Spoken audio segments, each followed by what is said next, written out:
Good morning students. अब तक हमने आपके चैप्टर के अंदर भारतीय कपड़ा उद्योग, उस कपड़े की क्या विशेषताएं थी, उसका क्या इतिहास रहा और जो लौह इस्पात उद्योग आया उसकी विशेषताएं और उसका भी क्या प्रभाव पड़ा। लेकिन जैसे ही भारत ने अंग्रेज़ों के ऊपर भारत पर अंग्रेज़ों ने जैसे ही विजय प्राप्त कर ली, उसके बाद से हमारा जो लौह और इस्पात उद्योग वो भी ख़त्म सा या समाप्त सा ही हो गया था। इसी कड़ी को आगे हम कंटिन्यू रखते हुए पढ़ते हैं आज गाँव की उजड़ी भट्टियाँ। वुड्स स्टील उत्पादन के लिए लोहे के परिशोधन की बेहद, परिशोधन का मतलब होता है साफ करना, अशुद्ध होता है ना उसको साफ करना, परिशोधन की बेहद परिष्कृत तकनीक जरूर थी, परंतु भारत में 19वीं सदी के अंत तक एक लोहे का प्रगलन एक सामान्य गतिविधि था। प्रगलन मतलब गालना। खासतौर से बिहार और मध्य भारत के हर एक जिले में ऐसे प्रगालक कारगर थे जो लोहा बनाने के लिए लोहा अयस्क के स्थानीय भंडारों का इस्तेमाल करते थे। इसी लोहे से कारखानों में दैनिक इस्तेमाल के औजार और साधन बनाए जाते। ज़्यादातर भट्टियाँ मिट्टी और धूप में सुखाई गई ईंटों से बनती। प्रगलन का काम पुरुष करते जबकि महिलाएं धूकनी चलाती थी। धूकनी होता है एक हवा फेंकने का यंत्र, उसको चलाते ना तो उसमें से हवा जाती है बहुत तीव्र गति से, और वे कोयले को लगातार दहकाने के लिए हवा में, देखो इसमें नहीं दी हुई, बाकी ऐसे नहीं होता एक मशीन का पैडल जैसा होता है, उसको घुमाते जाओ और उसमें से इतनी तीव्र हवा होती है कि कोयले के ऊपर जाती है और उससे कोयले क्या सुलगते रहते हैं, बुझते नहीं हैं वो। ठीक है।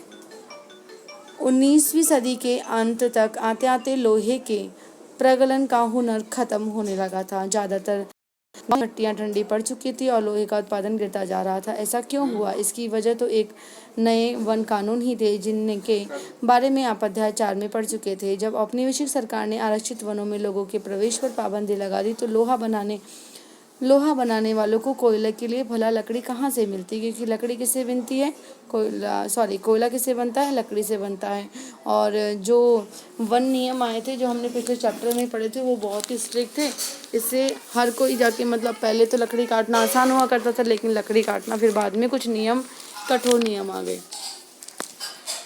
लोहा अयस्क भी वे कहाँ से ला सकते थे? वह कानूनों को नज़रअंदाज करते हुए अक्सर चोरी छिपे जंगलों में जाकर लकड़ी इकट्ठा करके लाते, परंतु लंबे समय तक केवल इसी तरह अपना कारोबारी जारी नहीं रख सकते थे। लिहाजा बहुत सारे कारीगरों ने ये पेशा छोड़ दिया और वे अपनी आजीविका के दूसरे साधन ढूंढने लगे। कुछ क्षेत्रों में सरकार ने जंगलों में आवाजाही की अनुमति दे दी थी, लेकिन प्रगालकों को अपनी प्रत्येक भट्टी के लिए वन विभाग को बहुत सारा भारी कर चुकाना पड़ता था, जिससे उनकी आय भी गिर जाती थी। 19वीं सदी के आखिरी तक ब्रिटेन में से लोहे और इस्पात का आयात भी होने लगा। भारतीय लुहार भी घरेलू बर्तन और औजार आदि बनाने के लिए आयातित लोहे का इस्तेमाल करने लगे। इसकी वजह से स्थानीय प्रगालकों द्वारा बनाए जा रहे लोहे की मांग कम होने लगी। 20वीं सदी की शुरुआत तक लोहा इस्पात बनाने वाले कारीगरों के सामने एक नई चुनौती आ खड़ी हुई। भारत में लोहा व इस्पात कारखानों का उदय।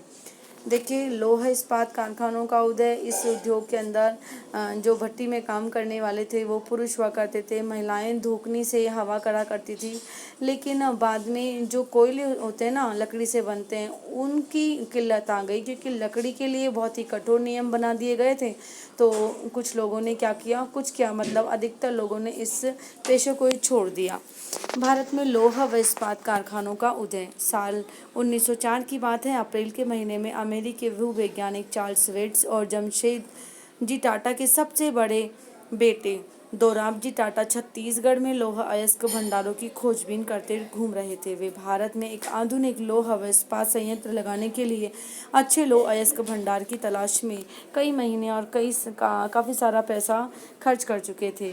जमशेदजी टाटा भारत में बड़ा लोहा व इस्पात कारखाना लगाने के लिए अपनी संपत्ति का बड़ा भाग खर्च करने को तैयार थे, लेकिन इसके लिए पहली शर्त यह थी कि उम्दा लोहा अयस्क भंडारों का पता लगा लिया जाए। उम्दा मतलब अच्छे किस्म का। एक दिन कई घंटे तक जंगल की खाक छानने के बाद में वेल्ड और दोराबजी एक छोटे से गांव में पहुंचे। वहां उन्होंने देखा कि कुछ स्त्री पुरुष टोकरियों में भरकर लौह अयस्क ले जा रहे थे। ये अगारिया समुदाय के लोग थे। जब उनसे पूछा गया कि वे अयस्क कहाँ से लाए हैं तो उन्होंने दूर स्थित एक पहाड़ी की तरफ उंगली उठा दी। वेल्ड और दोराबजी घने जंगलों से होते हुए काफी देर बाद थक कर उस पहाड़ी के नीचे जा पहुंचे। पहाड़ी का अध्ययन करने के बाद वेल्ड ने बताया कि उन्हें जिस चीज़ की तलाश थी वह मिल चुकी थी। रजहारा पहाड़ियाँ दुनिया की सबसे बेहतरीन लौह अयस्क भंडारों में से एक है। कौन सी? रजारा पहाड़ियाँ, रजहारा। लेकिन यहाँ एक परेशानी थी, यह सूखा इलाका था और कारखाना चलाने के लिए आसपास कहीं पानी नहीं था। लिहाजा कारखाना लगाने के लिए सही जगह के बारे में टाटा की तलाश जारी रही।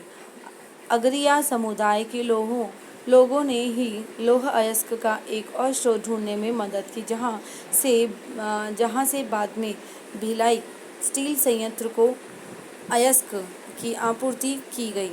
कुछ साल बाद सुवर्णरेखा नदी के तट पर बहुत सारा जंगल साफ करके फैक्ट्री और एक औद्योगिक शहर बसाने के लिए एक जगह बनाई गई।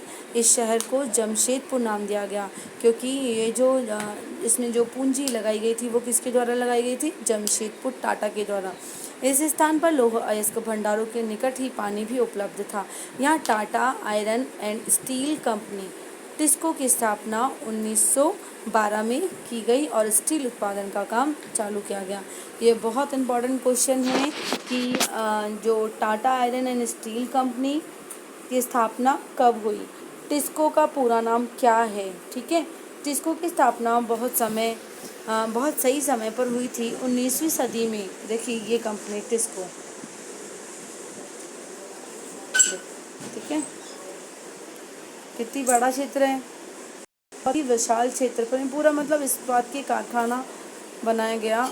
ये देखो मशीनें जिस तरीके से उस टाइम पे वहाँ काम किया करते थे ये लोग, ठीक है। तो ये था इतिहास भारतीय कपड़े का और लौह इस्पात उद्योग का। और आज भी जो टाटा ग्रुप है वो स्टील एंड आयरन जो वर्क्स है उसके लिए फेमस है ना। चैप्टर ख़त्म होता है। इसके चैप्टर में आपको 4 क्वेश्चंस करने हैं। देखिए पहला क्वेश्चन है आपके कि यूरोप में किस तरह के कपड़ों की भारी मांग थी। जामदानी क्या है, बंडाना क्या है, अगरिया कौन होते हैं। जो तो देखिए हमने जस्ट पढ़ाई है, अगरिया समुदाय लौह इस्पात से जुड़ा हुआ समुदाय था। और फिर उसके बाद में आपकी खालिस्तान आ जाएंगे। फिर 6, 7 विभिन्न कपड़ों के नाम और उनके इतिहास के बारे में पता चलता है। किससे? इंग्लैंड के ऊन और रेशम उत्पादकों को भारी नुकसान हो रहा था। क्यों विरोध किया उन्होंने भारतीय कपड़ों का? मैंने पिछले क्लास में पढ़ाया था ना कि क्योंकि ऊन जो भारतीय कपड़ा था वो बहुत अच्छी किस्म का था, उसकी मांग हर जगह थी, बहुत सॉफ्ट था वो कपड़ा। 19वीं सदी में भारतीय लौह प्रगलन उद्योग का पतन क्यों हुआ था?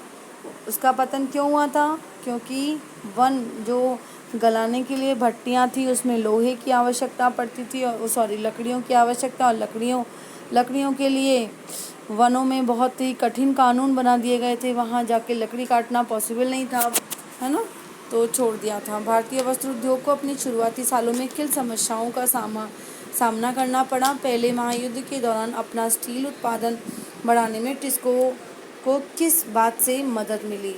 ये जो क्वेश्चंस हैं हम कॉपी में करेंगे और आप इसको करने की कोशिश कीजिएगा। बाकी कल मैं आपको ये क्वेश्चंस करवा दूँगी। Okay students.